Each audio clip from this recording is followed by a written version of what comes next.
સંવેદના પેઢી અમદાવાદની અલગ અલગ શાળાઓમાં મૂકવામાં આવી છે. કેટલીક શાળાઓમાં આ પ્રકારની સંવેદના પેઢી છે. કયા ઉદ્દેશ સાથે મૂકવામાં આવી છે, કયા કયા પ્રકારના પ્રશ્નો જે છે એ સામે આવ્યા છે, કેટલા પ્રકારના પ્રશ્નો સામે આવ્યા છે? અમદાવાદ જિલ્લા શિક્ષણાધિકારી કચેરી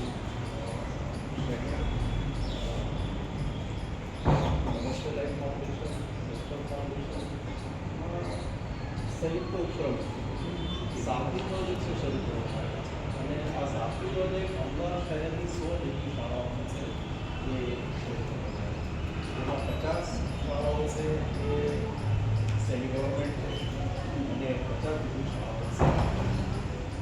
100 જેટલી શાળાઓની અંદર સંવેદના પેટી પણ મૂકવામાં આવી છે. અને આ સંવેદના પેટી જે મૂકવામાં આવી છે એનો મુખ્ય જે ઉદ્દેશ કે આપણે સૂત્ર ભણીએ તો મન કી બાત મારું અને અમારા માનનીય સાહેબશ્રી ચૌધરી સાહેબનું એક એવો વિચાર છે કે આજ સુધી આપણે ખૂબ બાળપણ થાય પણ આપણી લાગણીઓ પણ એના કે આપણે વરસાદ પણ ક્યારેય કદી આપણે એમની મનની મૂંઝવણો એમની લાગણીઓને સમજવા માટે લગભગ ક્યારેય કદી કોઈ ક્ષેત્રે કોઈ પ્રયાસો નથી.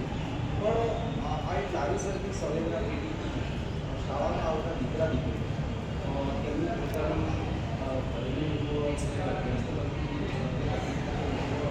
છે કે એના ઘણીવાર એ આ ઉપર એવું સમજતા હોય છે કે આ પ્રશ્નોમાં કોને પૂછવા, આનું સમાધાન મને કઈ રીતે લાવવું, જે બધી બાબતો છે એ આ સંવેદના પેઢીમાં અને એવા હેતુસર કે સંવેદના પેઢીમાં ન મૂકતા હોય ત્યારે તેઓ શાળા કક્ષાએ જે તાલીમ દ્વારા તૈયાર કરવામાં આવેલા સાપી સૂત્રો છે આના છે સૂચિઓ મેળવતા હોય છે.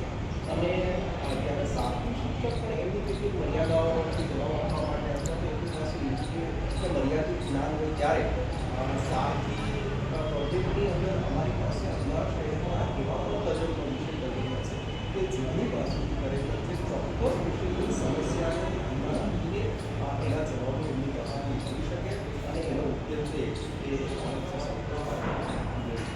પાછળ 3 મહિનાની વાત કરીએ તો સ્કૂલમાં આ પ્રકારનો પ્રયોગ કરવામાં આવ્યો. કેટલા પ્રશ્નો આવ્યા છે? શું મળે 100 જેટલી શાળાઓની અંદર છે આ સંસ્થા જેમાં જોઈએ કે કોઈ આંકડાકીય માહિતી ન આપતા પણ ઘણા બધા પ્રશ્નો છે એ દાખલા તરીકે જનસ્કૂલને લગતા પ્રશ્નો હોય છે, મોબાઈલ એડિક્શનને લગતા પ્રશ્નો હોય છે. ઘણીવાર ઘરની અંદર છે એ પારિવારિક છે સમસ્યાઓ હોય છે એની રજૂઆતો હોય છે એમાં આવતી હોય છે. પણ શું હોય છે કે ઘણીવાર શાળાની અંદર એ પ્રકારની લાગણી અને ભણવામાં એવું હોય છે કે લગભગ એ પ્રશ્નો સૌથી પેઢીમાં ન મૂકતા